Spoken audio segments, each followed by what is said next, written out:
Hey everybody, and welcome back to Pennsylvania Life Legends and Lore. As always, I am Holly. And I'm Ethan. And today we have part 2 of a part 3 series for you guys on the lost gold of Dents Run. So before we get into what we're going to talk about today, if you guys are listening and you just happen to jump on and you're catching part 2, you may want to take a pause and go back to part 1 and listen to that first. That way you're getting everything in order of how we're discussing it, and that way everything kind of makes sense. Like I said, part 1 we talked about before. We discussed the treasure and how it came to be, as far as why it is in Pennsylvania, and some treasure hunters who were after it, as well as the FBI who were on a dig. So today, we're going to jump into a lawsuit that is kind of between the FBI and the Parada family, who are the finders keepers. This is the update of where we are currently as far as the dig goes. Also want to apologize if Ethan and I sound a little goofy. We're all hit with sinus stuff right now, so we sound a little congested and off, but it's still us. It may not sound like us, but it's us. So, although the FBI asserted that they came up empty-handed, the Parada's lawyer, who is Bill Cluck, is successfully suing for access to government emails and communications that are pertaining to the dig. And then initially, the DCNR, which is the Pennsylvania Department of Conservation and Natural Resources, and the State Office of Open Records rejected his request for records of any communication concerning these excavations. So both agencies said that those records were off limits because of a federal court order that sealed all the information regarding the dig, which has been classified by the feds as an ongoing criminal probe. However, after appealing this, it was ruled that Cluck can have those records under the state's right to know law and the Federal Freedom of Information Act. So those documents show that the federal law enforcement was indeed after buried treasure. So since Elk County site was on state-owned land, the FBI had to secure a federal court order to gain access. And the legal maneuvering generated emails between K.T. Newton, who is an assistant U.S. attorney in Philadelphia, and Audrey Miner, a chief lawyer for the Pennsylvania Department of Conservation and Natural Resources, that DCNR. So we believe the cache itself is in the neighborhood of a 3x5x8 to a 5x5x8 foot area, which was written by Newton in a 2018 email that was marked confidential. On March 13th, 2018, Miner bluntly asked Newton in an email, "Can you please provide the basis upon which the Office of the United States Attorney asserts that the gold, if found, belongs to the federal government?" Newton replied that a federal affidavit in the case was sealed. She instead offered to discuss this generally on the phone, according to an email record released by the state under court order. On March 16th, 2018, 2 days after the dig ended, Newton emailed Miner that we all are disappointed and scratching our heads over the several scientific test results. It's unclear what she meant, but the U.S. Attorney's Office in Philadelphia considers the matter to be closed. On March 28th, Miner asked Newton for an update on the federal investigation, telling her the gold story still has legs, and the DCNR is now getting a lot of gold diggers interested in Dents Run. In her reply, Newton told Miner, "For your knowledge only, we have no other scientific evidence other than what the excavation has been based on." Miner emailed back, "I guess you can't come right out and state that there is no gold to be found at Dents Run." "Unfortunately, we cannot," the prosecutor replied.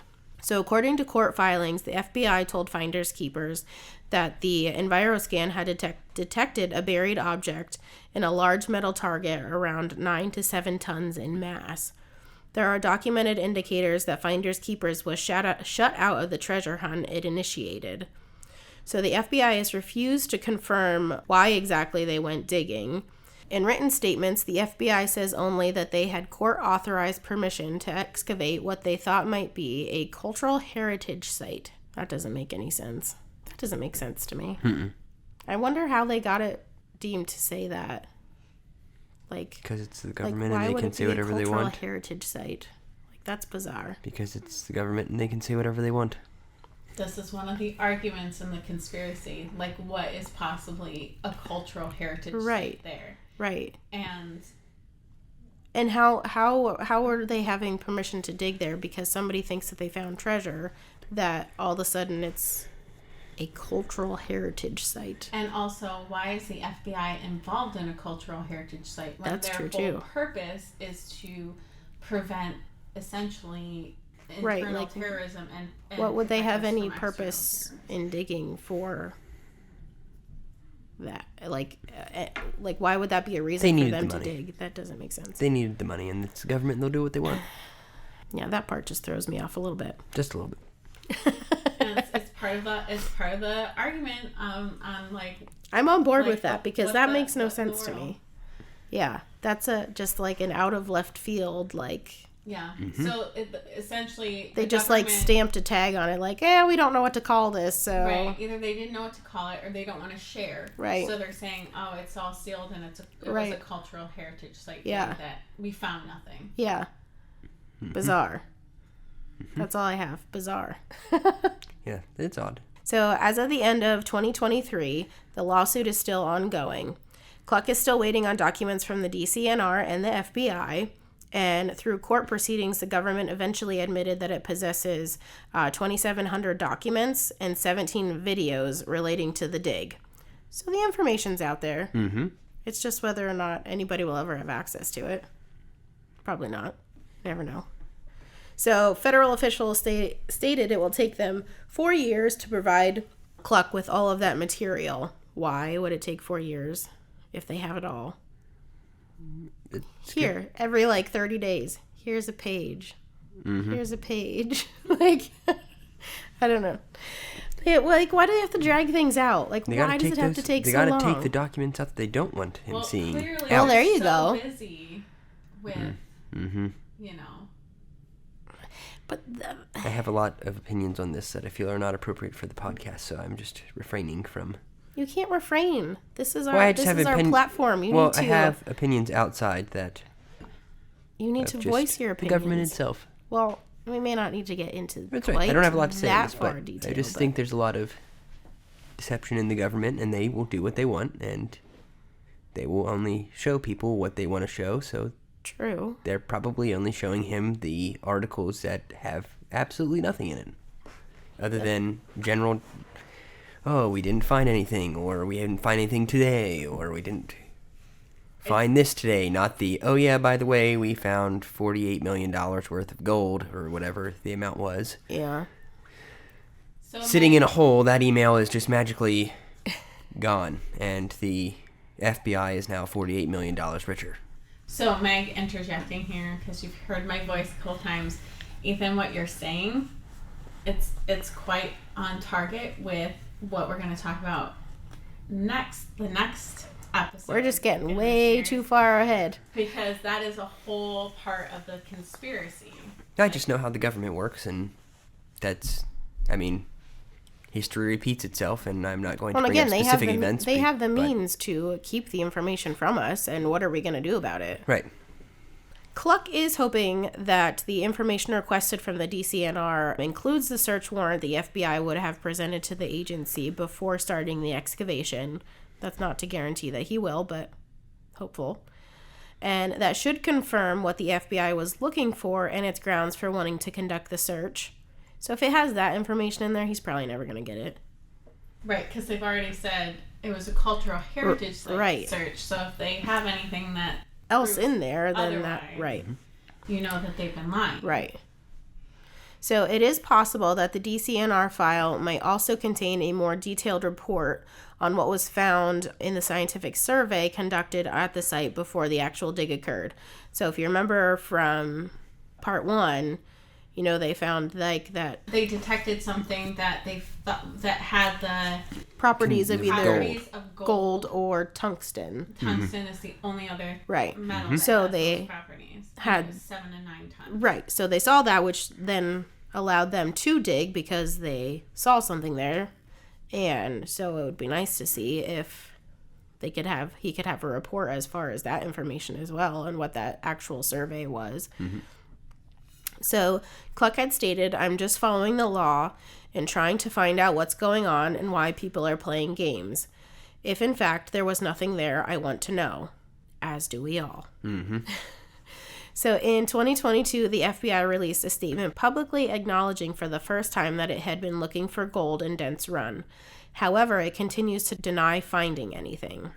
There's also a Facebook page that was created by the Parada family to keep the public updated on the case, which we can include that when we post the podcast. That way you guys can check it out and kind of see what the updates are. I mean, obviously we're as up to date as we can be for now, but that could always change since this is ongoing. So their update on 11/29/23 states that the federal court case in Washington, D.C. for the FBI files was on hold until January 22nd of 24. Then as of January 30th of 24, the family is awaiting word from the federal judge to see if the case is dismissed or if they will be moving forward. If the case is dismissed, the Paradas have enough information to have the Senate investigate this missing gold. If their case continues, they hope to get the rest of the FBI files that will prove a night dig occurred and how much gold was removed. So that's kind of where the lawsuit is headed. So just kind of waiting to see if it gets dismissed or if it's going to continue and what kind of documentation Cluck can get. So this one's interesting because it is ongoing. Like, we don't have...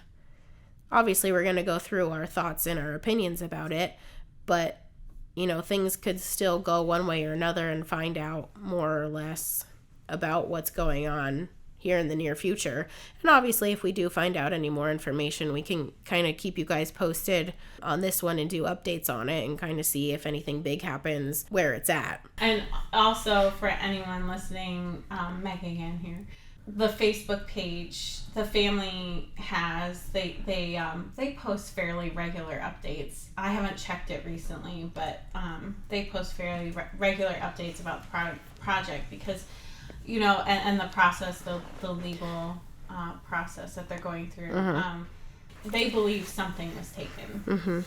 It's just sad that they have to go through all of this just to try and find some answers. Like, they were there. Like, it's sad that they weren't able to see it and be a part of it to know what was going on. They should have just dug them themselves, and then they could have paid them off with all the gold that they found and still came out ahead.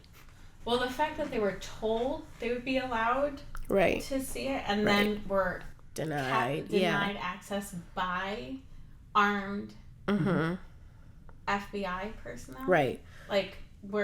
You don't just do that for nothing. Yeah. Not to spoil the next episode, but there are several different viewpoints on this. Some people are like, "Oh yeah, there's absolutely gold," and they took it. Some people are like, "Something was there. Probably wasn't gold, but something was." Clearly, there was something there that the FBI had interest in because they just left a hole. And they don't just come out for nothing. And again, once again, I think we said last time, if there was nothing there, you would have filled the hole back in. Right. You would have had stuff to fill the hole back in, but there's a gaping hole there. Right. And you clearly they removed something. Yeah, but what was it? Something was removed. Right. And you can actually go and find the spot on the state land. Even to this day, there's a big gap in the landscape where it was removed. Something was removed. Right. And then other people think that the whole thing is just no, there's not gold, or they didn't find anything. Right. But again. But then why? Clearly there was something there that made them dig. Right. Again, I think we touched base on this in the last episode, but our technology is far enough along that we could determine that it was made of a material that was either gold or tungsten. That's pretty specific in itself to know that, okay, we're digging for something that is like that. So is our technology wrong? Or it just doesn't make sense to me, how they can go through all this and say, yes, there's a reason that we're going to dig, but no, now it's just a cultural heritage site, and I'm pretty what sure. in the world were we digging for? Yeah. And It could have been tungsten, because I'm pretty sure the military uses tungsten in some of their weapons. But then in why their wouldn't they armor, just say that? Because they probably have to pay somebody for it. well, and so to If they don't want to pay somebody for it, they're not going to pay somebody for it. It's on state game land. Oh, well, then we went into that too because it's kind of on. And to the point that you just said about like the scams. So initially, when all this happened, I think we touched on this last time. Enviroscan was like, yeah, we stand by our findings. Mm-hmm. And with the lawsuit, the FBI have silenced them. The FBI said, do not comment. So the rep doesn't comment. So we talked about that. Like, that's an information. They made them sign non-disclosure and the next agreements. thing- but that, that's a little sketchy. It's very sketchy. Why would you do? Why do you need to cover up your tracks? Like if there's nothing, why go? can't you talk about why go nothing? through all those steps? Yeah, right. Exactly. Just show the evidence that there was nothing. Right. But they won't. It's not going to happen. Right. Till this is all said and done, it will not happen. It'll just become a blip that everybody knows what happens. But So they the cover FBI everything will up because they continue can't to deny. falsify documents, and that says there's nothing there. They can just make things up and put a stamp on it. And I'm just saying, look back at history and other large events that they could just say it's going to happen and nothing will happen. They could end up saying, "Oh, yep, oops, we made a mistake," and nothing will happen out of it. These people, the Clucks, will not get their money. That's not the Clucks. The Cluck. Or I'm sorry, the Paradas will not get their money. Ethan's delusional. The Paradas will not get their money, and they'll basically be told, "Hey, suck it up and deal with it, or you go away forever." It's just it's just annoying. Like, I hate things that are left open. So this must be terrible for them to have. I don't think it is left open.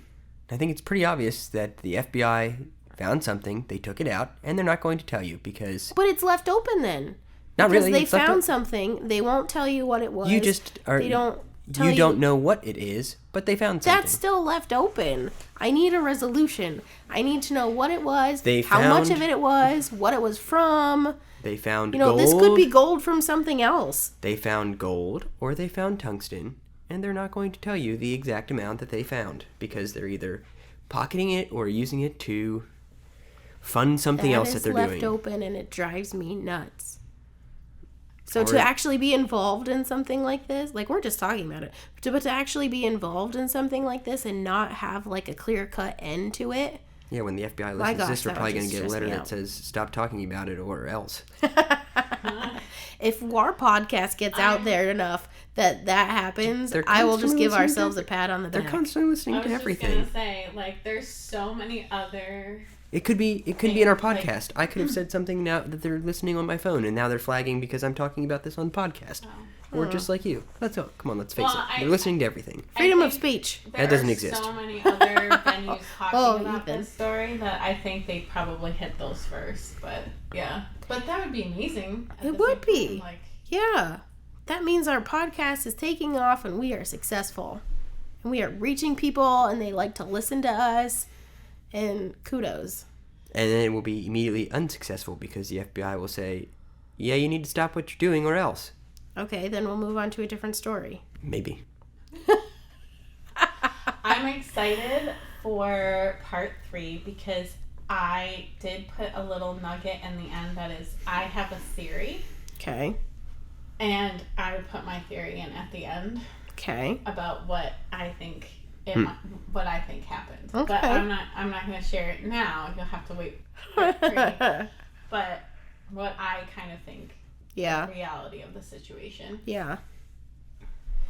So this was a shorter episode. We just wanted to kind of lay basis of where things are at right now with the lawsuit that we have going on.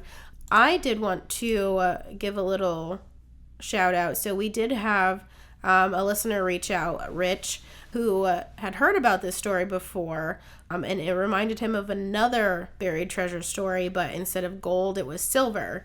And ironically, it brings in an individual named Blackbeard, which we all go to the pirate, but that's not who we're referring to. But it was buried on the Cinnamahoning Creek during the colonial times, and which is kind of some of the same general area as Dents Run. And he said he's heard that story a few times, and there's also a song that's named Blackbeard about the story by Van Wagner, which Ethan tells me is a local guy. A local guy.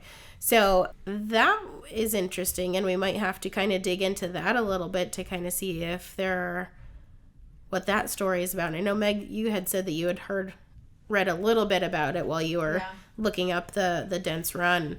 Yep, because of the area similarities, when I was looking up information on the Dents Run, that is actually the other, aside from like versions of the Dents Run story, that is the other big story that kept popping up, is this lost silver and this Blackbeard character. And I was like, maybe that's another one to cover. Yeah. Because I had never heard of I haven't heard of it either.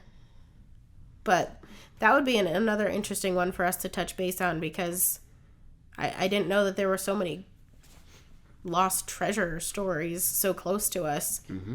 Well, one of the things that I thought was interesting when I was researching the Dents Run is so this is Civil War gold, and there's a ton of Civil War stories, but you have to also remember that Pennsylvania was one of the original 13 colonies. It was one of the earlier settled areas.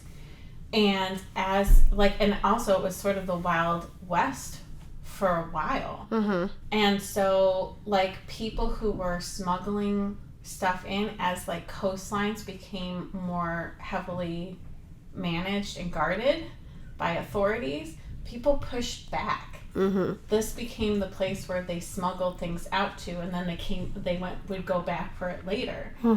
And I never really thought about that until I was reading about how they would do that. And even when you hear about going, even though he was in this silver story, it wasn't the pirate, but even if you read some of the legends of the pirates, you think about pirates in tropical places, Pirates of the Caribbean, whatever, but they actually ranged as far north as Nova Scotia and all the way down into South America. Right. And they would just constantly go up and down coastlines to avoid being caught, and they would bury things, and as things got more and more heated and there was more pressure on them to be captured and arrested, they pushed further inland with their treasures to hide them. They would go... It makes sense. They would go off the coast, up rivers, and bury stuff places, and then it makes sense. Hide out for a while. So absolutely. There's so much that I think there is still left. I mean, we've discovered a lot, but I think there's still so much that's left to be discovered, or that was just lost in history. Right. Obviously, now we're getting a little off topic talking about pirates, but obviously they're not gonna have good documentation of where they're keeping things. So God only knows what's buried where. Never know. But even you think about our state was key in the French and Indian Wars, the American Revolution. Any war requires funding. And any instance where stores of gold or silver or whatever that the rebellion would have had in place, or the government at that time would have had in place, if anything got close to it, that they would have moved money around. Right. So who knows where it ends up? There's lots of lore out there about things getting lost in commute. Right. It's not like they're quickly transporting money, so obviously the likelihood of it ending up somewhere else en route is likely. And this day and age, there were trains established, but once again, it was still Pennsylvania, especially as you got central and western, it was still a little bit of the Wild West there. Right. And so you still had to be concerned about Indians, you still had to be concerned about Confederate soldiers, you still had to be concerned about just bandits in general, like Right. raiding trains. Right. So, Right. Clearly, you're hauling something that's worth value. Like, yeah. mm-hmm.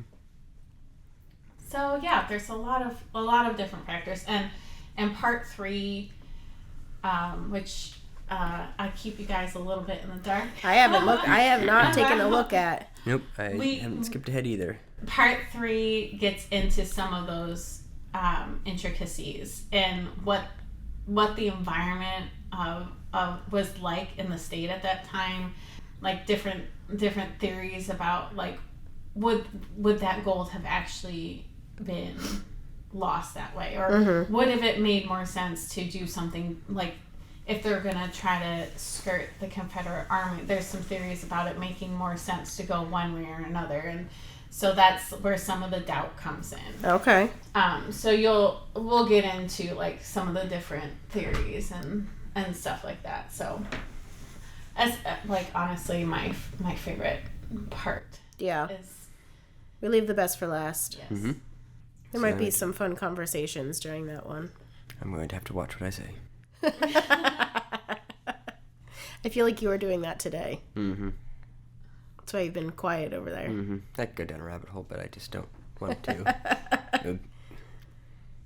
It would divert too much from the story. Okay. Hold it together, Ethan. I will.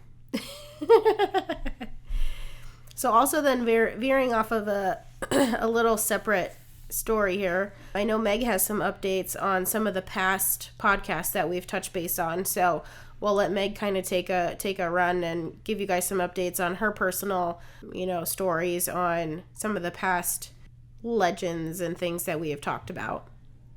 Okay, so the very first episode we did was just super long, and totally apologize for that, but didn't really know where to cut it.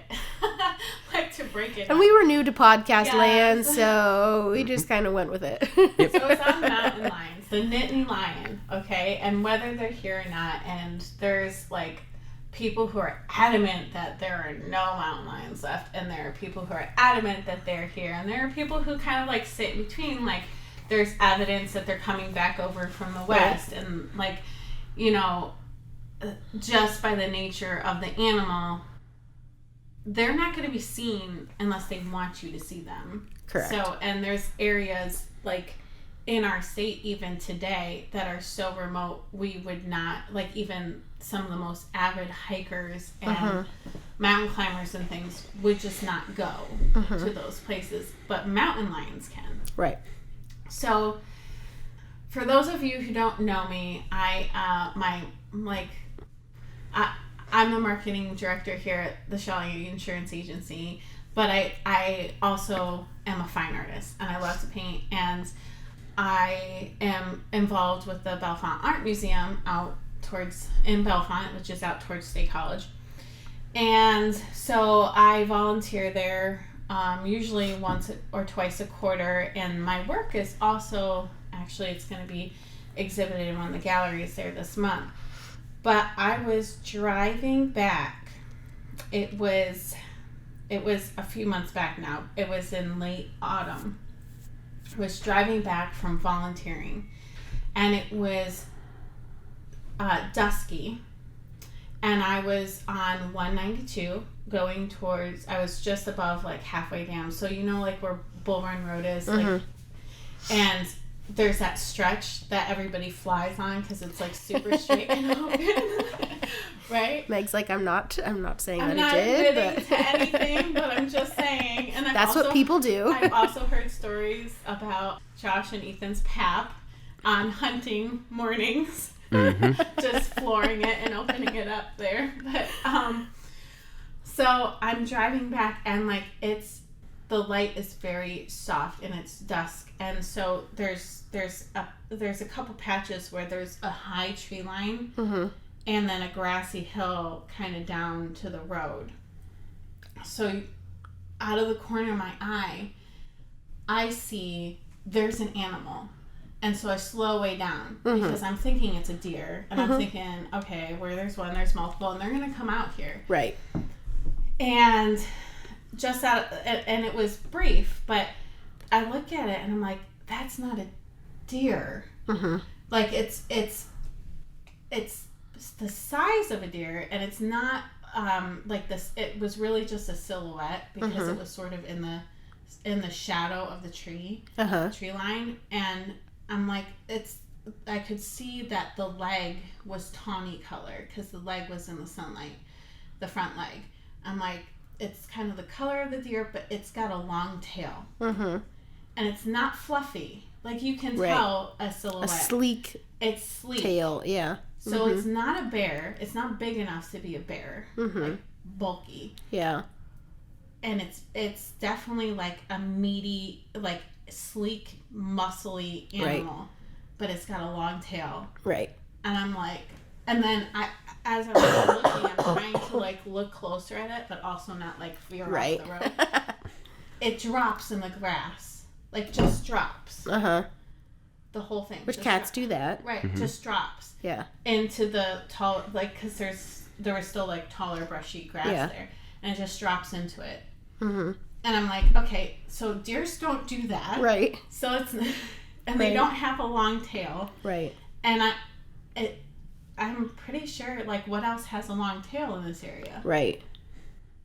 Coyote, but it like. Coyote tails are more bushy though. Bushy. There was no bushiness to this silhouette. Right. So, like, I've always been like, maybe, I was kind of like the maybe, but I'm pretty sure. I'm pretty sure I saw a mountain lion. It was bigger than, like, I've seen bobcats. It was not a bobcat. And, of course, it had a long tail. Right. And obviously it was bigger than a house cat. Yes. Yes. It was, I thought it was substantial. It was like, I was like, this is you don't a mistaken a cat for a house cat for a deer size. No. Yeah. And I know, like, Diane Shelley, she passed away recently, but she lived up in there, and she swore that there were 2 mountain lions on her land that she saw multiple times when she was up there. Like, she swore by that. And I'm like, maybe. And then there was a gentleman that went to our church that hit something that was big enough to cause like $4,000 of damage on his car, but there was no blood, there was nothing, and it was not, he thought it was a deer, but it was not, there was no, it was tawny, but it was low.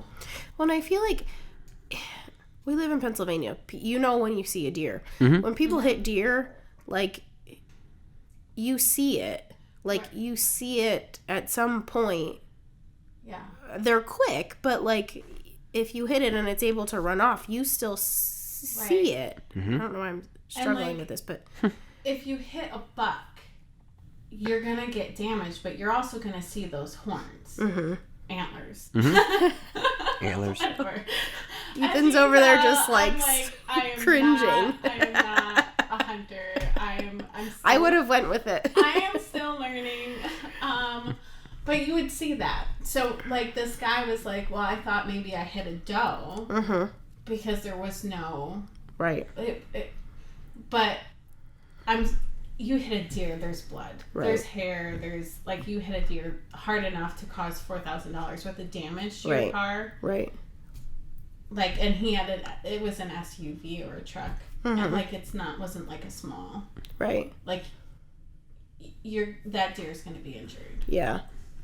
So that was my first update, and I still like. Well, and I feel like for people who don't know you as well, like, I know you kind of went into touch base on your, like, you're an artist, you know things. Meg's attention to detail, like, so you will note, like, because you say, okay, I saw it briefly, and then go into all this detail. That is Meg. Like, Meg will look at something and be able to remember the color, the shape, the size. Like, all of that is somehow, like, I would not trust my own vision. I would be like, oh, wow, maybe I saw that. But me, I'd be terrible. But I feel like it holds more weight depending on who you're talking to. And your attention to detail is more spot on to the point of your being like, oh, okay, like, that's what I saw. Well, it's kind of funny you say that because it's like my daughter, funny story, we were walking and she loves to pick up on she's kind of a mini-me with the detail kind of stuff. She loves to pick up on different things. And another adult that was in our group was talking to me, and she's like, Mom, Mom, Mom, Mom. And I'm like, Izzy, I am speaking to someone. Please wait. I just, please be patient. Please don't interrupt. Please wait. And she's like, never mind, you missed it. And I finished the conversation. I said, I didn't miss it. And she's like, I wanted to show you that door. I said, I didn't miss it. You liked the yellow door on the gray house that had the turret on it, like the Rapunzel tower, and you liked that yellow door because either it was bright yellow or it had a very intricate stained glass window in it, or both. And she looked at me, and her eyes got huge, and she goes, how did you see all that? And I said, honey, I'm a mom. I see it all. And she has been a little bit wary. She's like, oh man, I gotta pay attention to what I'm doing now. We see things. Yeah. But I do. I really pick up on detail in a very brief amount of time. And I think I think some of that is because I'm artistic. Right. So, yeah. So, like, and I wasn't like somebody, I mean, deep down, like, would it be really cool to me if they were back? Yeah, I think that would be awesome. And it would solve, like, there's a problem with coyotes here. And there's a problem with coyotes here because the alpha predator that took care of the coyotes was killed off and pushed out. Right. So, like, in some ways, it would balance out nature better. And when you actually, like, dig into what this animal acts like, they're not just they avoid humans at all costs. So if they're on your farm trying to get to your animals, it's because they're starving or something. Right. Like 99% of the time, they're where you'll never find them or see them. Right. And if they have food, they will never wander outside of that area. Right. They have their territories. They will not go into populated areas and wander through them unless they are. Well, and like we talked about in our original podcast, like there's usually one male to one territory. 150 so miles. The likelihood of you seeing them when they don't want to be seen either. Right. Yeah. So now when I drive through there, I'm always like, keep your eyes peeled, people. I just want to see if I see this again. Because it was a short, and I will reiterate, it was a short amount of time. But I am somebody who takes in a lot of detail, even in brief amounts of time. And I'm like... Well, even the characteristics that you saw, it was there, and then it drops down. Like, that's a cat-like characteristic. Yeah. And I could even ignore that I saw a sleek, longer tail and just be like, well, maybe I was mistaken and I saw a coyote. But for it to, like, just drop down like it was crouching. Right. Yeah. When my headlights were coming at it. Right. Basically. Yeah. And my car was passing where it was, and I was like, huh. Yeah, that's different. That's interesting. That's different. Yeah. I don't know what that is. It's fun that you saw that though after we like touch base on it. Yeah. And and again guys, if any of you have experiences on any of our past podcasts, current, past, whatever, definitely let us know. If you have stories like that, we want to know, we want to hear them, and we want to share them with you guys. Yeah. So the second update I have is, I think it was our third episode. It was the ghost. I cannot keep track. The ghost of White Deer Pike. I did this Saturday. I delivered my artwork to Bellefonte Art Museum. And of course,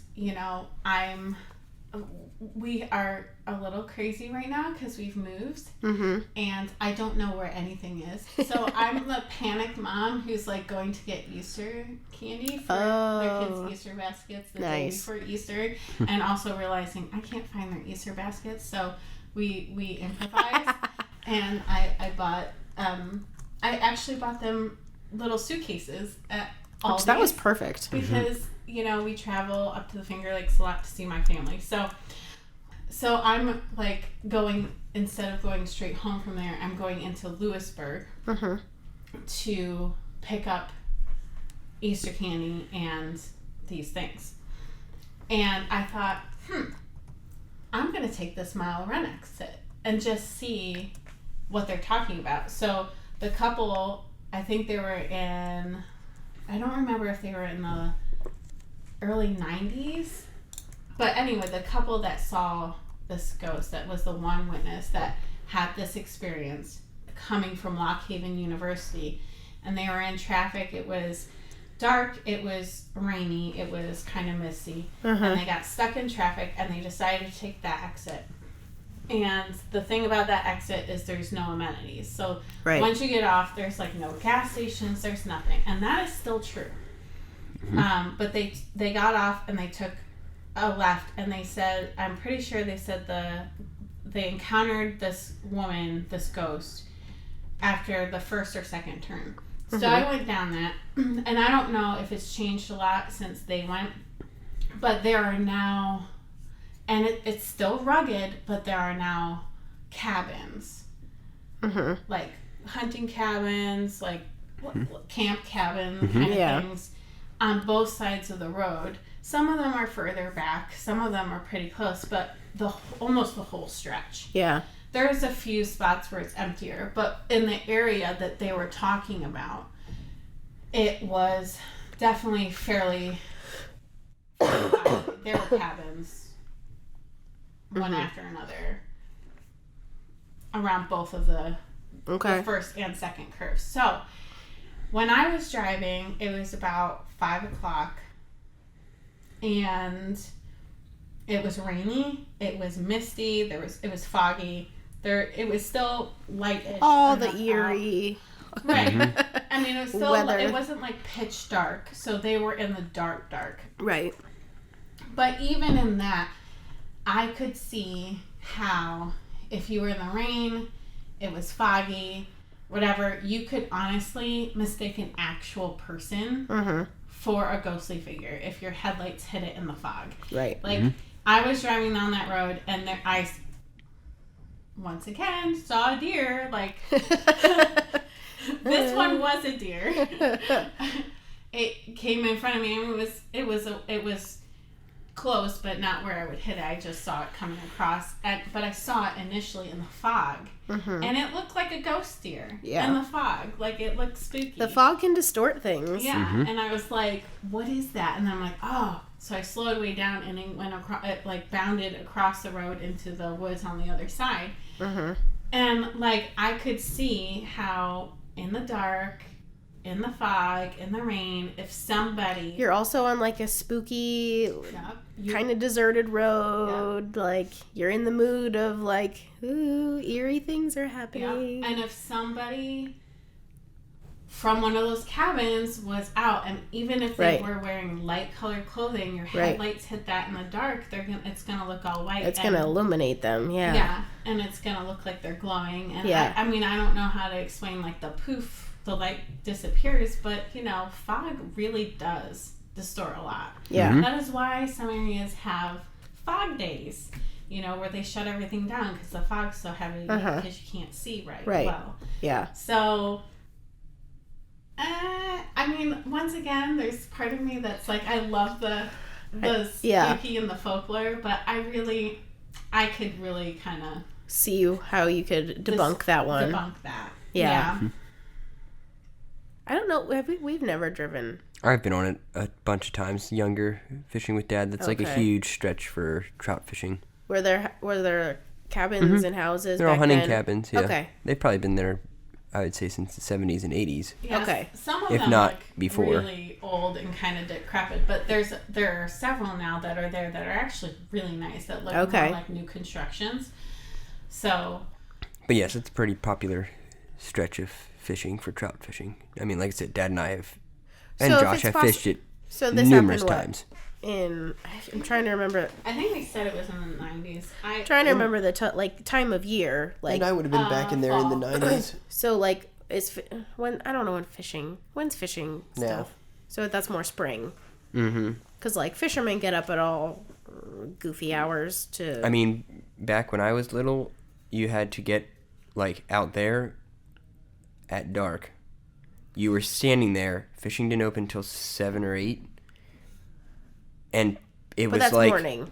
That's not evening. it was like 50, 60 people lining just that little spot of the creek, just waiting because everybody secured their spot. So like that's But that's pretty. spring and that's morning. Whereas we're talking fall. No, it's all day. But then people And- will fish it all year until the season goes out. So can they fish in the fall? I don't know exactly. Well, I mean, yeah, you can fish up to a certain. I don't know all the rules. I don't know. Sometime in the end of fall, or actually might be like the new year. I forget when the fishing season goes out, but like it's very close to like the opening of Okay. fishing again. Like it only goes out for a little while, and they restock some of the streams, and that's a stocked stream. Well, it was at one point a stocked stream.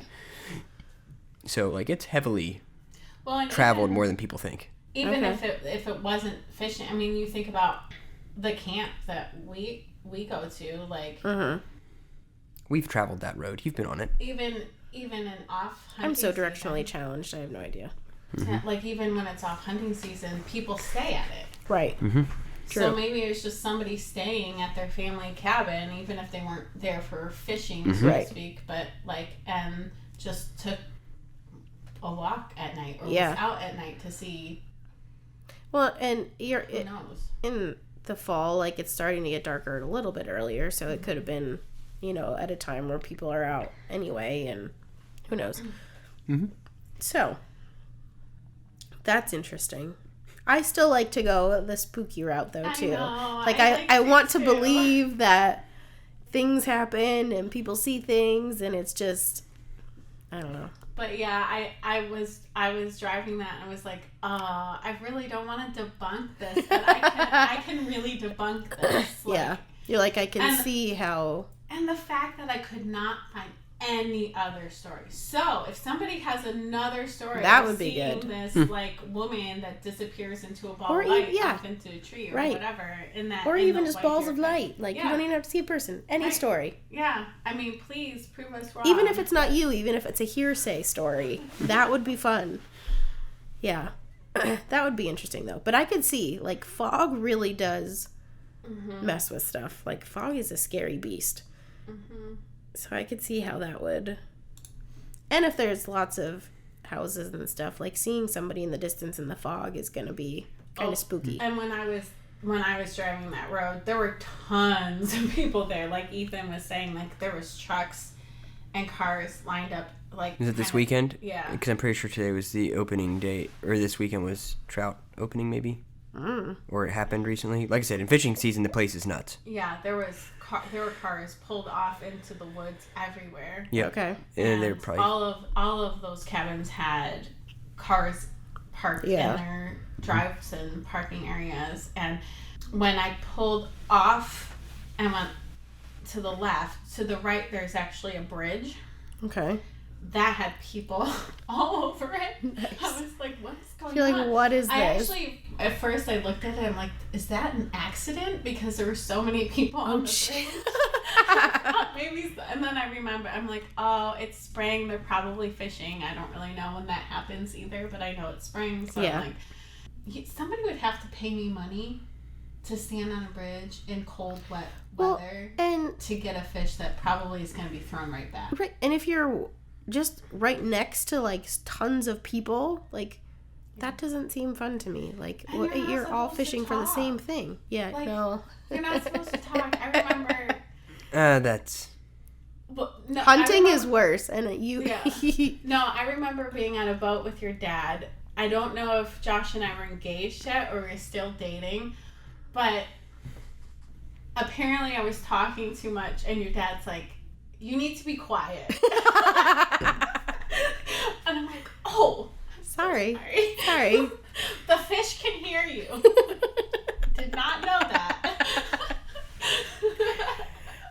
Go fishing or hunting with Ethan, though. He can't keep his mouth shut. I can for fishing and hunting. Not according to your mom when you were little. When I was little, but now. She said there was no way you would ever see a deer with the way that your mouth went. Now it's not a problem. Now you just fall asleep. Yep, and wake up and magically the deer's there. It's been pretty productive for me. It's worked out for you. Multiple times. Yeah. All right, guys. Well, thanks for hanging in with us. And again, if you have been with us this whole time and you know our past podcasts, or you listen to any of them and, something triggers your memory, or, of a story that we touched on, definitely give us a shout out. You can email us it's info@shaleagency.com. Let us know your stories. Let us know what you want us to touch base on. If you have any of this Blackbeard and his silver, maybe we can touch base on that if anybody has any more information on that one. But, we look forward to your input and like hearing from you guys, and, it just makes this a little bit more interactive, and that's something that we enjoy. So definitely touch base with us if you have anything like that. But we will be back next time with part 3, where we kind of dig into all the doubt behind the story and all the different, controversies, and it might be an interesting one. So definitely stay tuned for that. So as always, thanks guys, and we'll touch base next time. Yep, we'll see you later.